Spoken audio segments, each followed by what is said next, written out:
Sleep, the final frontier. um, uh, I do believe, when I was a kid, they had a lot of TV shows that would creep you out and have you dreaming about stuff that was real creepy. Um, uh, Lots of propaganda, lots of bullshit.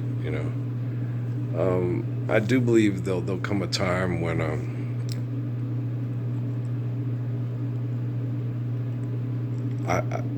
people will sleep better than they've ever slept before. It was like in ancient times you had Cossacks and Vandals and Marauders and Raiders in the night, and so you had to have a dad that you stayed in the teepee or the hut with, and he kept you safe from other people that were abusive. But a lot of times, like I used to say about in Cloisterment, and with my brother-in-law, when he sat there and said, the man's the head of the house, I was like, what if the man's an asshole or stupid? And so who's to keep his own family and his wife safe from him? And who's going to make the decisions if he's a moron? Everybody's got to suffer his arrogance and his stupidity. So, but I do believe there will come a time when the ways of the gracious good shepherd will overcome the world, and we'll be able to work in peace and rest in peace and be able to sleep without having to worry about disgusting selfishness making it hard for us to work in peace and rest in peace every blessed, beautiful day. The thing I get from excessive, compulsive, extremist wackadoodles, is, what if we attain the Lord's Prayer and then aliens come and kill us all? Well, at least we lived the Lord's Prayer for a day before it happened, right? In the meantime, you guys had it for 2,025 years and fucked it away for 2,025 years. So I'd focus more just on doing it for now and each day since, as opposed to, worrying about what will happen tomorrow if we live it and then they take it all away. We already took it away for 2,025 years. So, a day or two living in heaven, even if aliens come and blow it all up, it couldn't wait, You're so funny. I know. Sha la la la la la, live for today, don't worry about tomorrow. We get Maroon Damani. When you're in love, tomorrow never comes. Boom, boom, boom, boom, boom, boom, boom, boom, boom. Right. Earl. So, and I really look forward to, young people just being able to have the kind of life that was denied me and, my sons, my young, I don't know how to say that. I'm confused about the whole child thing and about everything, because I've known this, but I just didn't. It wasn't I didn't want to believe it real. I just thought I talked to him and just sat down. You don't have to do this, but apparently, the way things are still working, they do. And it's like, Earl, what would you do? The same thing. Okay. What would you do if you were the protection between people's abuse plugged into a computer to try to get people to live the right way instead of being abused by the wrong way? Yeah, I would. Look what I'm doing now. I never give up. I get up every day for the Lord's Prayer. I endure, anonymous insults and abuse from the worst selfish cowards in the history of the world, and I still get up and keep going the next day. So, how would I expect, anybody that I have shared DNA with to be any different than me? So it just hurts, when Rocky told me about what happened. I said, I'd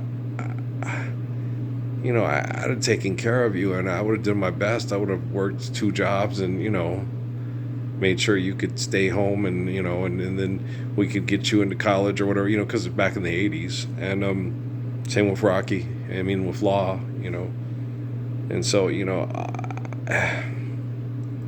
things are only as hard as you make it. Because I remember telling Dad about that when I was in the service with Steffi. She'd yell at me and tell me she hated it here and hate you that, and it was during the war. And I told her, and she'd just go mad at me. And she never had, I'd get up and do the dishes and stuff with her and stuff and make my own meals and do that and take care of Patrick. She'd be sitting there with Patrick in her lap. And, and then I'd come home, she'd hand him over to me and she'd go in and go to bed. And I was like, but you can sleep. And I'd tell her that you can sleep when he sleeps. You get a nap with him when he naps. You got a house here and I got you a place and you got, a washer and a dryer and heat and air conditioning and TV and food and and a bathroom with running water and hot water and so you got all the things that you'd need to and she would sit there, well, you get to talk to other adults and all this. Yeah, but I have to protect abused adults from. Have you ever been in the military? You have a bunch of power hungry control freak assholes that I have authority and do as I say or I'll make your life miserable. They're horrible. Most of them that are in charge can be real horrible human beings. And then you have to group with and find the people that can, like Captain Day and Captain Williams, to protect you from the shitheads. And then a lot of times you have to be the buffer, like with Sergeant Gibbs, shit rolls downhill. Well, I'm the airman with the shovel. I'm not going to let your shit roll down on my people when they're doing right and they're working their best and everything like that. I'm going to make sure this shit stops here. And I'd always tell them that, shit rolls down here. Well, here's the airman with the shovel. You ain't going to throw shit down on my people. So I'm not going to let it happen. They bust their butts and they work hard for you so we can get the job done and get it done right. And when something happens, you don't shit on them. You get up and, like I remember telling John, what was his name? I can't remember the guy at Fry's. When I stood up and they did they had the rappers go out, they had all the stuff and they had the thing and he came in and let them have it and said this. I said no. I said you can't do that. And Steve Bond, the store manager, goes, Ralph, you can't say that to my boss. I said, somebody's got to. I told him, you can't do that. They had everything fall apart. They worked all night. They stayed here and all night to make sure it looked good for you as best as they could. And I told him, I said, when your kids are working here and you have a lawnmower and the blade breaks and can't get back out and they go down and they get on their hands and knees and they pull every piece of glass to their best to make it look like they cut it, you don't tell them that what they did sucked and they suck. You tell them for what you had to do, you did a really good job. I'm proud of you. That's what you do. You don't criticize. When people put in the best effort with what they have to put in that effort, and that's what you acknowledge. Okay? And then when me and Shay Smith got into it, and he sat there and he said, how to fix things, and he had a military mindset. And I was like, fix that. I was like, I can't. You don't give me the cool tools to do it. So if you have a Jeep over there and it has one flat tire and you want it uniform, I'm going to take a screwdriver and I'm going to pop the other three. Then it works. It's uniform. He goes, what? He goes, don't fuck with my people. You give us what we need to get the job done. And then you help us and you work with us and you encourage us and you're either part of the solution or part of the problem, just like me and Chief Gilliard used to always talk about.